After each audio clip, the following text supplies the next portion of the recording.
أول ما نستفتح المقال بذكر حمد ربنا تعالى، فالحمد لله على ما أنعم حمدا به يجلو عن القلب العمى، ثم الصلاة بعد والسلام على نبي دينه الإسلام محمد خاتم رسل ربه وآله من بعده وصحبه، ونسأل الله لنا الإعانة فيما توخينا من الإبانة عن مذهب الإمام زيد الفراضي، كان ذاك من أهم الغراض، علما بأن العلم خير ما سعي فيه وأولى ما له العبد دعي.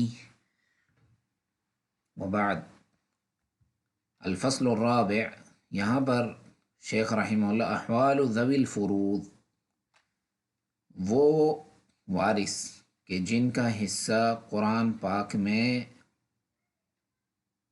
مقدر ہے کہ یہ اتنا لے گا، ان کے احوال یہاں پر ذکر کیے جائیں گے، جن میں ایک اب ہے اور زوج ہے اور جد ہے اور اخن لام، آپ کا وہ بھائی، میت کا وہ بھائی جو اس کی ماں کی طرف سے ہے۔ تو یہ 4 مرد ہیں اور 8 اس میں عورتیں ہیں کہ جن میں بنت الابن، جدہ اور اور اخت شقیقہ، اخت لام، اخت لاب و زوجہ، یہ 8 جو ہیں عورتیں ہیں۔ یہاں پر احوال و ذوی الفروض میں سب سے پہلے اب کے احوال ذکر ہو رہے ہیں کہ اب کتنا جو ہے وہ میراث ملے گی آپ کو۔ آپ سے کہا گیا کہ کبھی اس کو چھٹا حصہ ملے گا، کبھی اس کو چھٹا حصہ پلس جو ہے وہ عصوبت بھی ملے گی، فرداً چھٹا حصہ اس کو اس لیے ملے گا کہ قرآن میں اس کا ذکر آیا ہے، اور باقی اس لیے ملے گا کہ اس کا ذکر بھی قرآن میں آیا ہے کہ وہ اس کی شرائط ہوں گی جیسا کہ ابھی بیان ہوگا۔ اور کبھی کبھی اب کو، والد کو، میت کے والد کو فرض حصہ نہیں ملے گا، بلکہ باقی جتنا بھی مال ہوگا سب اس کو ملے گا۔ آپ سے کہا گیا کہ والد کو، میت کے والد کو چھٹا حصہ ملے گا، اس کی شرط یہ ہے کہ اگر میت کی اولاد ہوگی مذکر، میت کا اگر بیٹا ہوگا تو والد کو چھٹا حصہ ملے گا، بھلے بیٹی بھی ہو لیکن بیٹا ہونا شرط ہے کہ بیٹا ہوگا تو میت کو چھٹا حصہ ملے گا۔ یہ دیکھیں، ایک میت کی وفات ہوئی، ایک اس کا بیٹا ہے اور ایک اس کا والد ہے پیچھے، تو آپ سے کہا گیا کہ والد کو چھٹا حصہ دے دو، باقی 5 حصے یہ بیٹے کو دے دو۔ دلیل: وَلِأَبَوَيْهِ لِكُلِّ وَاحِدٍ مِّنْهُمَا السُّدُسُ، چھٹا حصہ ملے گا، مِمَّا تَرَكَ إِن كَانَ لَهُ وَلَدٌ، کہ اگر میت کی اولاد ہوگی تو وَلِأَبَوَيْهِ، باپ ہو یا ماں ہو، چھٹا حصہ ملے گا اگر اولاد ہوگی۔ کبھی کبھی والد کو چھٹا حصہ بھی ملے گا، اس کے ساتھ ساتھ باقی مال بھی ملے گا۔ اس کی شرط یہ ہے کہ میت کی بیٹی ہو، صرف بیٹی، بیٹا نہیں ہو۔ میت ایک بیٹی چھوڑ گیا بس، تو آپ سے یہ دیکھیں، میت ہے، ایک اس کا والد ہے ورثہ کے اندر اور ایک اس کی بیٹی ہے، تو فرمایا کہ والد کو چھٹا حصہ دے دو جو یہ 1 ہے، بیٹی کو آدھا دے دو، آدھا حصہ یہ 3 ہے، یہ ہم نے دے دیا اس کو۔ اب بچا کتنا؟ 3 اور 1 4 ہوگا، 2 بچے، تو یہ 2 بھی والد کو دے دو، کیونکہ یہ عصبات میں سے بھی ہے والد، تو اس کو دے دو۔ دلیل کیا ہے؟ دلیل ہے کہ آیت میں آیا ہے کہ وَإِن كَانَتْ وَاحِدَةً فَلَهَا النِّصْفُ، بیٹی 1 ہوگی تو آدھا ملے گا۔ والد کو چھٹا کیوں ملے گا؟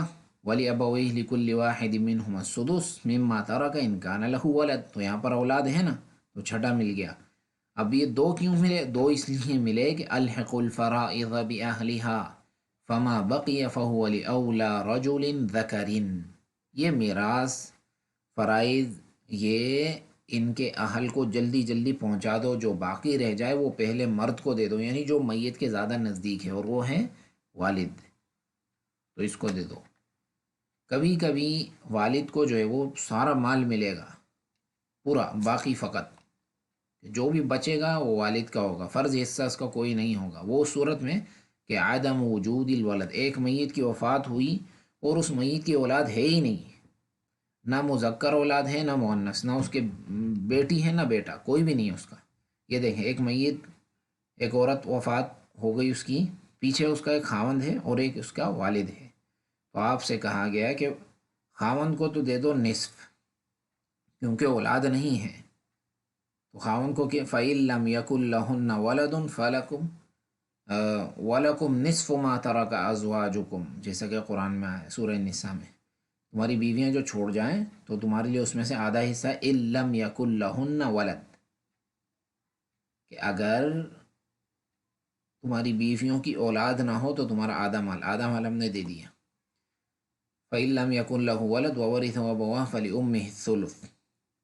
ہاں یہ آیت جو ہے وہاں پر، یہاں پر ہم نے دوسری آیت لکھنا چاہ رہے تھے تو ہم نے یہ والی آیت یہاں ڈال دی، یہ غلط ہے. اس آیت کو یہاں سے ہٹا دیا جائے، بلکہ اس کی دلیل دوسری آیت ہے، اور وہ یہ ہے کہ وَلَكُمْ نِصْفُ مَا تَرَكَ أَزْوَاجُكُمْ، یعنی ایُّہَا الْأَزْوَاج، اے خاوندوں تمہارے لیے آدھا مال ہے اس میں سے جو تمہاری بیویاں چھوڑ گئی ہیں، إِن لَّمْ يَكُن لَّهُنَّ وَلَد، کہ اگر ان کی اولاد نہ ہو تو یہ اس کو مل جائے گا آدھا مال. باقی اس کی والد رہ جائے گا تو والد کو باقی سارا مال دے دو، باقی مال دے دو عصوبت کے اندر، کیونکہ یہاں پر کوئی اولاد میت کی نہیں ہے، تو باقی سارا مال جو ہے وہ والد کو ملے گا. اس کو کہتے ہیں سدس، سدس ملے گا والد کو.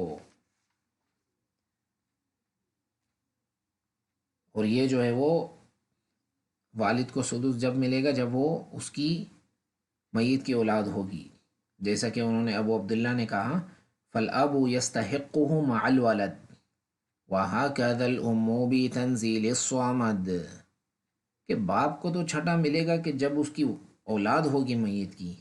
وَهَكَذَا الْأُمُّ بِتَنزِيلِ الصَّمَدِ، اور اسی طرح ماں کو بھی چھٹا ملے گا کیونکہ یہ قرآن میں آیا ہے تنزیل الصمد، اللہ نے نازل کیا ہے قرآن کے اندر.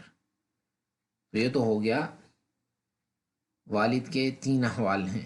اب کے چھٹا حصہ ملے گا، چھٹا پلس عصوبت باقی. چھٹا کب ملے گا؟ جب اس کا بیٹا ہوگا. چھٹا پلس عصوبت جب میت کی بیٹی ہوگی. صرف باقی مال ملے گا وہ جب میت کی اولاد نہیں ہوگی. اب آپ سے کہا گیا کہ جد کے احوال کیا ہیں؟ جد کے احوال بھی یہی ہیں جیسے اوپر والد کے ہیں، یہی احوال جد کے ہیں، سوا یہ کہ جب والد ہوگا تو جد کو کچھ بھی نہیں ملے گا، جد کو کچھ بھی نہیں ملے گا، کیونکہ ابو عبداللہ نے کہا وَالْجَدُّ مِثْلُ الْأَبِ عِنْدَ فَقْدِهِ فِي حَوْزِ مَا يُصِيبُهُ وَمَدِّهِ، کہ جد مثل الاب، وہ بالکل والد کی طرح ہیں. تو جب یہ والد ہوگا تو جد کو کچھ بھی نہیں ملے گا. یہ دیکھیں یہ تو احوال ویسے ہی ہیں جیسے آپ کو چھٹا حصہ ملے گا دادا کو کہ جب وہ بیٹا ہوگا، بالکل وہی اوپر والے مسائل سارے ہیں. دیکھیں میت کا ایک بیٹا ہے، ایک جد ہے، جد کو چھٹا دے تو باقی اس کو فرض اور باقی ملے گا جب بیٹی ہوگی. دیکھیں میت کی ایک بیٹی ہے، ایک اس کا جد ہے، جد کو چھٹا دے دو، آدھا بیٹی کو دے دو، اور دو رہ جائیں گے، دو جو ہے وہ اس کو عصوبت میں دے دو کیونکہ یہ عصبات میں سے ہے. باقی ملے گا سارا مال کہ جب میت کی کوئی اولاد نہیں ہوگی. ایک میت کی وفات ہوئی، میت ہے یہاں پر، ایک پیچھے ایک خاون چھوڑ گیا اور ایک جد، خاون کو آدھا دے دو اور اس کو جد کو باقی دے دو. یہاں پر بھی یہ آیت ہم نے غلط لکھی ہے، یہ والی آیت نہیں، یہاں پہ دوسری آئے گی وَلَكُمْ نِصْفُ مَا تَرَكَ أَزْوَاجُكُمْ والی آیت آئے گی.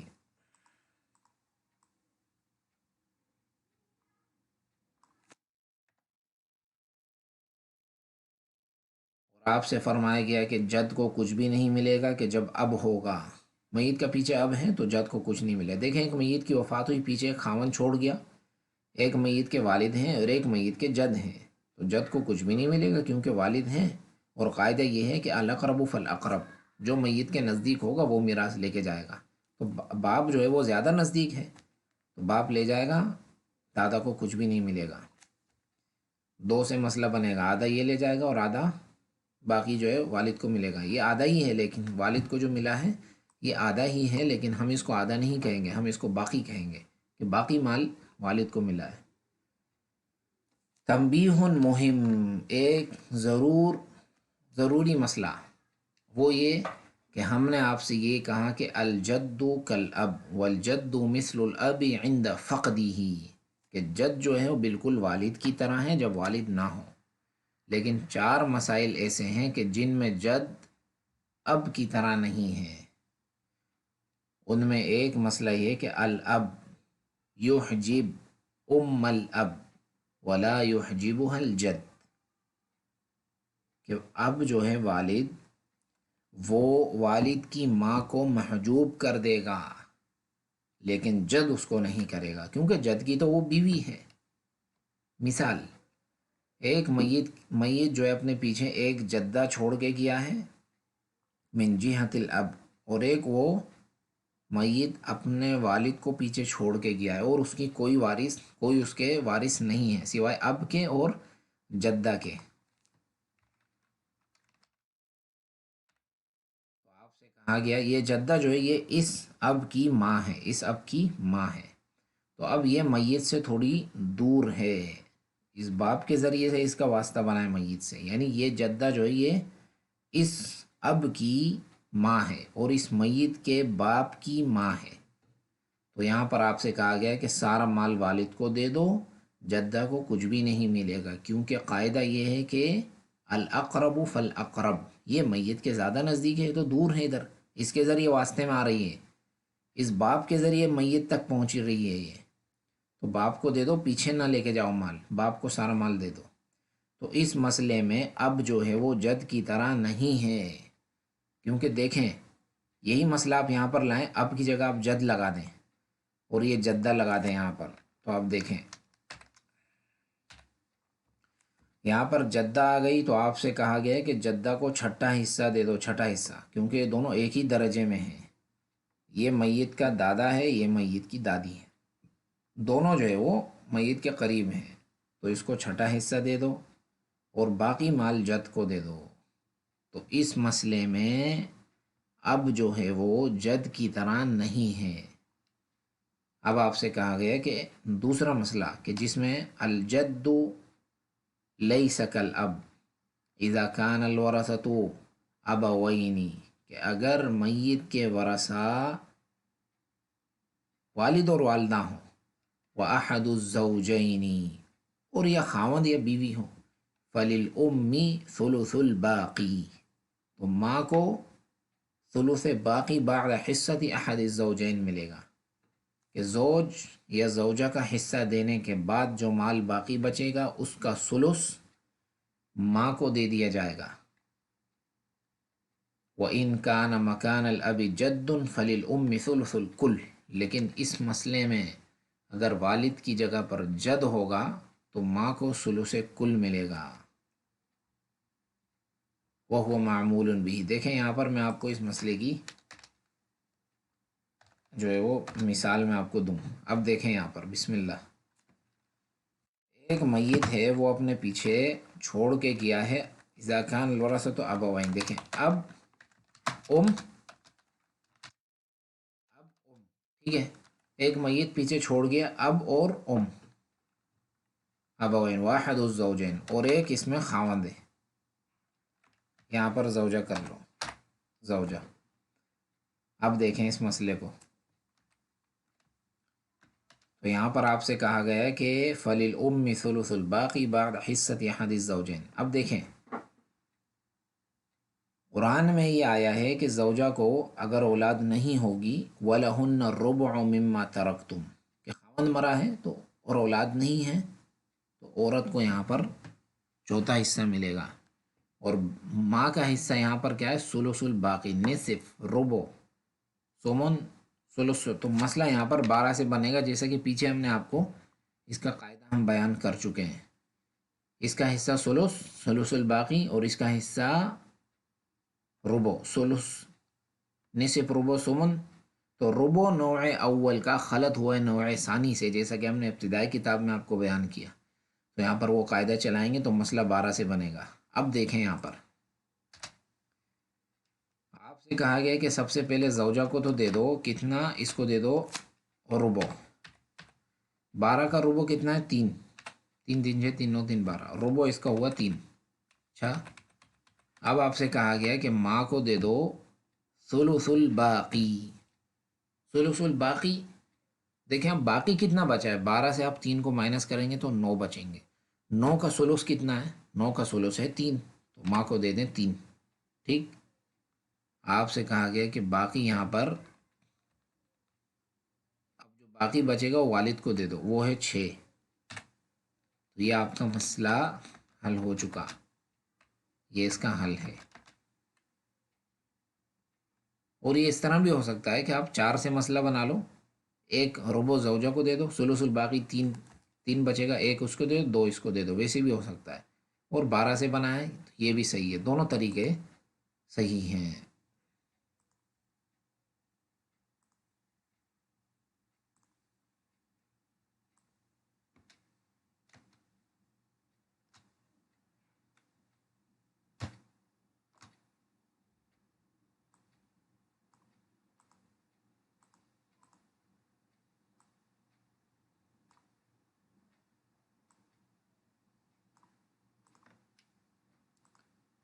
اچھا اب دیکھیں دوسرا مسئلہ. وَإِنْ كَانَ مَكَانَ الْأَبِ جَدٌّ فَلِلْأُمِّ ثُلُثُ الْكُلِّ. اب دیکھیں یہی مسئلہ ہم یہاں پر حل کرتے ہیں، اس میں اب کی جگہ ہم جد لگا دیتے ہیں. پھر آپ فرق دیکھنا مسائل کے اندر. اب دیکھیں یہی مسئلہ ہم یہاں لگاتے ہیں، اس میں ہم لکھ دیتے ہیں جد.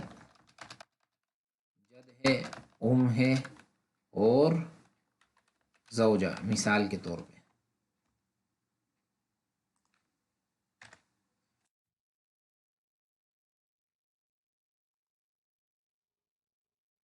یہاں پر ان کا مسئلہ کتنے سے بنے گا، تو یہاں پر آپ کو فَلِلْأُمِّ ثُلُثُ الْكُلِّ، تو ام کا ہے ثلث، زوجہ کا ہے ربع.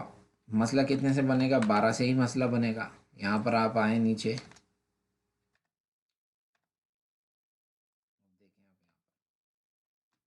جد ہے، جد کو آپ چھوڑیں. سب سے پہلے آپ اس کو ربع دے دیں، ربع ہے 12 کا 3. ٹھیک ہے. ثلث الکل 12 کا کتنا ہے 4. ثلث الکل ملے گا، ثلث الباقی نہیں ملے گا. ثلث الکل ہے 12 کا ثلث ہے 4. کتنا بچا، 4 اور 3 7، 7 ہیں. باقی دے دو اس کو جد کو 5. یہ آپ کا مسئلہ حل ہو گیا اللہ کی توفیق سے. وہ اس کو مل گیا زوجہ کو، ثلث الکل جو کہ 4 ہے وہ ام کو مل گیا، جد کو یہاں پر 5 مل گیا. تو آپ سے فرمایا کہ اس مسئلے میں جد کل اب نہیں ہے، کیونکہ اب یہاں پر ماں کے ڈبل حصہ لے گیا، لیکن یہاں جد کو ڈبل نہیں ملا ہے، بلکہ جد کو ڈبل سے تھوڑا کم ملا ہے. یہاں پر بھی ایک لائن لگا دیتے ہیں، ابھی دیکھیں.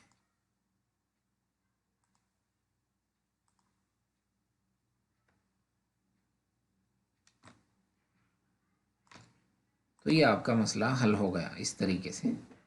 اسی طرح آپ خاون کا لگا دیں، خاون کا بھی اسی طریقے، خاون ہے زوجہ کی جگہ آپ زوج لگا دیں تو اس کو جو ہے وہ نصف ملے گا. پھر اس طریقے سے مسئلہ بنے گا، تصحیح ہوگی اس میں.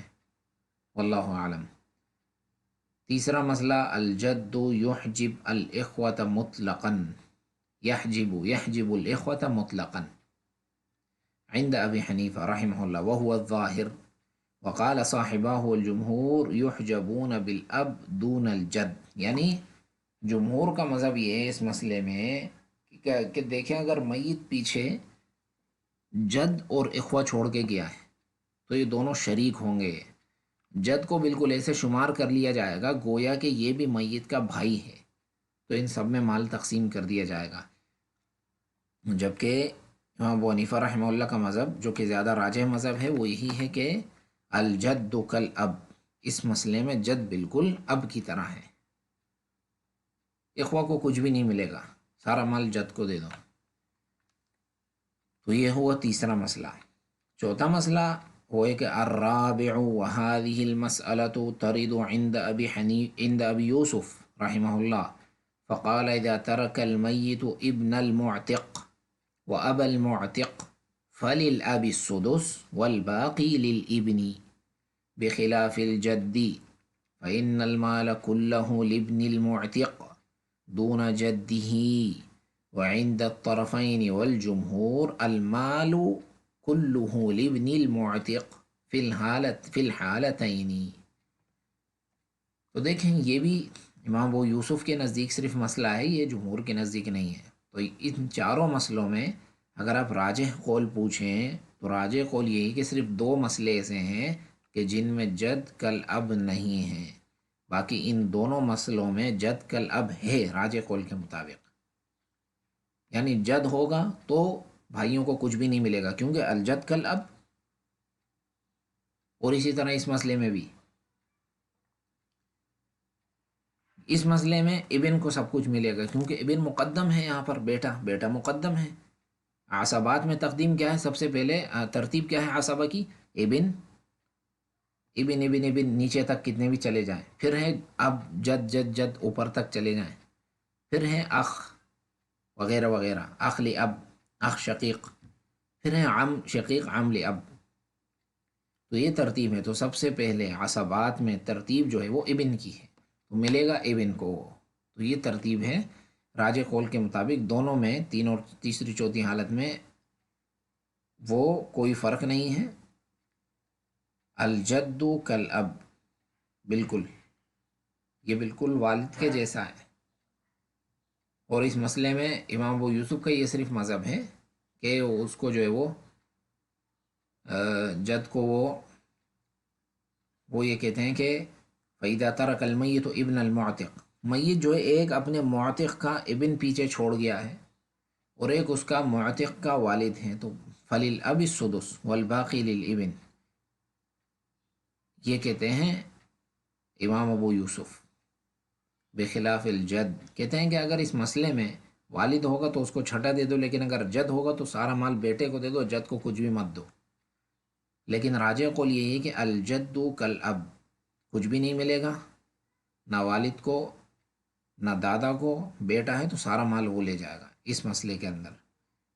تو اس میں راجح قول کے مطابق الجد کل اب ہے. پھر بھی اگر اس میں کوئی اشکال ہو، اس مسئلے میں کسی کو سمجھ نہ آیا ہو، تو بالکل آپ جو ہے وہ پوچھ سکتے ہیں. اور یہ دونوں مسئلے تو آسان ہیں کہ اب ہوگا تو جدہ کو کچھ بھی نہیں ملے گا، لیکن اگر جد ہوگا تو جدہ کو چھٹا حصہ ملے گا. اسی طرح ابوین ہوں گے تو ماں کو جو ہے ثلث الباقی بعد احد الزوجین، زوجہ کے بعد ثلث الباقی ملے گا. لیکن اگر جد ہوگا تو ماں کو ثلث الکل ملے گا. آگے جو یہ تمرین ہے الجد کل اب، اس کی دلیل کیا ہے؟ واتبعت ملت آبائی. یہ آیت دلیل ہے قرآن میں کہ میں نے تابع داری کی اپنے والدین کے ملت کی، دین کی. تو دور والے جد کو جد کہا گیا تو قریب والا تو ہے ہی ہے. آپ سے کہا ہے کہ ان مسائل کو تقسیم کریں. اب جد ابن بنت، یہ بنت ہے. جد اب بنت لبن، سبحان اللہ یہ بھی غلط ہے، بنت لبن. جد ابنین، ایک جد ہیں دو بیٹے ہیں میت کے، اب ہیں اور تین بیٹے ہیں. جد اب عم، تین بیٹیاں. اب ابن عم، پانچ بیٹے. یہ آسان مسئلے ہیں سارے. ابن العم کو تو کچھ بھی نہیں ملے گا کیونکہ اب ہے نا یہاں پر پانچ بیٹے ہیں تو آپ کو بھی کچھ نہیں ملے گا، یہ سارا مال لے جائیں گے. پانچ سے مسئلہ بنے گا، پانچ ان کو دے دیے جائیں گے. جد اب عم، جد اب عم ابن بنت، وصیت ثلث المال. بہت آسان ہے، وصیت ثلث المال، 16 سال آپ رکھ دیں گے، ثلث ادھر. جد کو کچھ بھی نہیں ملے گا کیونکہ اب ہیں، عم کو بھی کچھ نہیں ملے گا کیونکہ اب ہے. ابن ہے، ابن اور بنت اپنا حصہ لے کے جائیں گے، باپ کو چھٹا ملے گا. سدس اور ثلث، نیسے پروبو سومن، ثلث ثلثان سو، 6 سے مسئلہ بنے گا. ایک اس کو مل جائے گا سدس، ثلث اس کو ملے گا 2، باقی رہ جائیں گے 3. 2 اس کو ملے گا، ایک اس کو. مسئلہ حل ہو گیا. وصیت ربع المال. اب ابن الابن، ایک میت ہے جو کہ اپنے چوتھے مال کی وصیت کر گیا ہے اور پیچھے اس کا ایک وارثوں میں ایک اب ہے اور ایک اس کے بیٹے کا بیٹا ہے. تو آپ سے کہا گیا ہے کہ بیٹے کا بیٹا ہے تو والد کو تو یہاں کچھ بھی نہیں ملے گا کیونکہ والد کو ملتا ہے سدس جب بیٹی ہو. نہیں، اب کو یہاں پر ملے گا سدس اور باقی مال جو ہے وہ ان کو مل جائے گا. بیٹے کے بیٹے کو سدس اس کو مل جائے گا اور بیٹے کے بیٹے کو باقی مال ملے گا. سب سے پہلے آپ مسئلہ بنائیں گے وصیت ربع المال. دیکھیں ربو، اور یہ ہے سدس، نصف ربو سمن سلس سلسان سو، ربو خلط ہوا ہے نوع ثانی سے تو مسئلہ بنے گا 12 سے، 12 کا ربو کیا ہے 3، 3 آپ اس کو وصیت والے کو دے دیں گے، یہ 12 کا ربو کیا ہے، 12 کا ربو 3، 3 اس کو دے دیں گے، ربع المال یہ اس کو مل جائے گا، سدس آپ والد کو دے دیں گے جو کہ 2 ہے، 3 اور 2 5، 7 بچ جائیں گے، اس کو مل جائیں گے، وصیت خمس المال جد بنت مولا المالات معتق۔ اب جد اس مسئلے میں ہے تو آپ سے کہا گیا کہ ان کو کچھ بھی نہیں ملے گا، مولا الموالات کٹم مار دیں گے، کٹم مار دیں گے، جد کو مل جائے گا، چھٹا مال بھی لے کے جائے گا، اور وہ بھی وصیت خمس المال 5، 1/5، جد کو ملے گا سدس، بنت کو ملے گا نصف، سدس نصف ربع سمن سلس سلسان سدس، تو جد کو یہاں پر ملے گا سدس اور بنت کو ملے گا نصف، نصف ربع سمن، تو نصف 6 سے آپ مسئلہ بنا دیں، اور چونکہ یہاں پر 5 بھی ہے تو اس مسئلے میں تھوڑی سی تفصیل ہے، اس کو آپ کیسے کریں گے دیکھیں، ابھی سب سے پہلے آپ دیکھیں یہ 1/5 ہم یہاں پر لکھتے ہیں، مسئلہ بنانے کا طریقہ یہاں پر سیکھیں، یہ مسئلہ تھوڑا سا مشکل ہے، تھوڑا سا مشکل ہے، زیادہ مشکل نہیں ہے، یہ دیکھیں ابھی 1/5 ہم یہاں سے،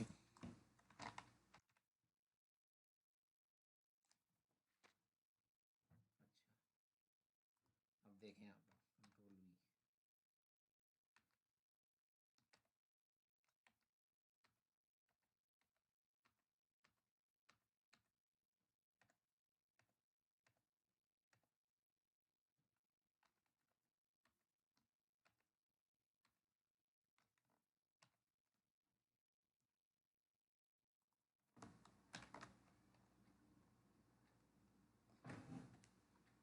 ٹھیک، اب دیکھیں اس مسئلے کے اندر ہم اس کو کیسے حل کرتے ہیں، سب سے پہلے آپ نے یہاں پر لکھا خمس، ٹھیک ہے، اب اس کو یہ مسئلہ بنانے کا طریقہ شاید یہ پیچھے گزر چکا ہے، کنٹرول سی، اس کا ایک تھوڑا سا مختلف طریقہ ہے، ہم آپ کو انشاءاللہ بھی سمجھا دیتے ہیں، یہ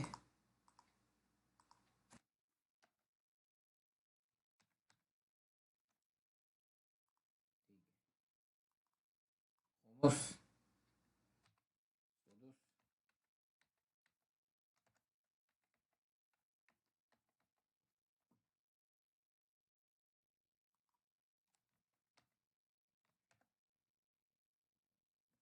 اور نصف، اب آپ دیکھیں خمس وصیت ثلث المال، آپ نے خمس ادھر لکھا، جد کو ملے گا چھٹا، آپ نے سدس ادھر لکھا، بن کو ملے گا نصف، آپ نے نصف ادھر لکھا، اب یہ جو مخرج جو ہے مخارج نیچے یہ آپ دیکھیں اس میں کہ 2 اور 6، اس میں تو یوں سمجھ لیں تداخل ہے کہ بھائی یہ 6 پورا پورا اس پر 2 پہ تقسیم ہو رہا ہے، تو 2 کو کاٹ کے 6 آپ اٹھا لیں، ٹھیک ہے، 6 اور 5 میں دیکھیں تباین ہے، تو 6 کو 5 میں ضرب دیں یا 5 کو 6 میں ضرب دیں تو 30 آئے گا آپ کے پاس، تو یہ مسئلہ بنے گا 30 سے، کتنے سے بنے گا 30 سے مسئلہ بنے گا، اب دیکھیں 30 سے جب مسئلہ بنے گا تو 30 کا خمس کیا ہے، 30 کا خمس آپ دیکھیں وہ بنے گا، 30 کا خمس بنے گا، 30 کو آپ 5 پر تقسیم کریں گے تو ایک بندے کو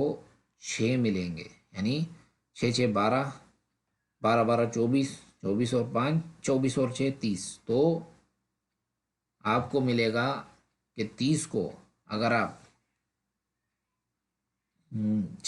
5 پر تقسیم کریں گے خمس تو 6 آئے گا، تو 6 آپ اس کو اٹھا کر دے دیں گے، وصیت خمس مال 6 اس کو ملے گا، جد ہے یہاں پر، جد کو ملے گا سدس جو کہ 5 ہے، 6 اور 5 11، نصف کتنا ہے 30 کا 15، 15 اس کو دے دیں، 15 اور 11 ہوئے 26، 4 باقی بچیں گے، یہ بھی جد کو مل جائے گا، تو یہ آپ کا مسئلہ بڑے بہترین طریقے سے حل ہو گیا، ریکارڈنگ تھوڑی سی دوبارہ سنیں گے آپ تو اس کو آپ لکھیں گے قلم سے، اور جس طرح ہم نے کہا اس طرح اس کو حل کریں انشاءاللہ، پھر بھی کوئی بھی قسم کا کوئی سوال ہو تو انشاءاللہ آپ کر سکتے ہیں، یہ مسائل 1 2 بار سنیں گے تو انشاءاللہ سمجھ میں آ جائیں گے۔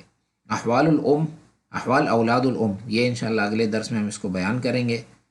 واللہ اعلم، وصلی اللہ علی نبینا وسلم وعلی آلہ واصحابہ اجمعین۔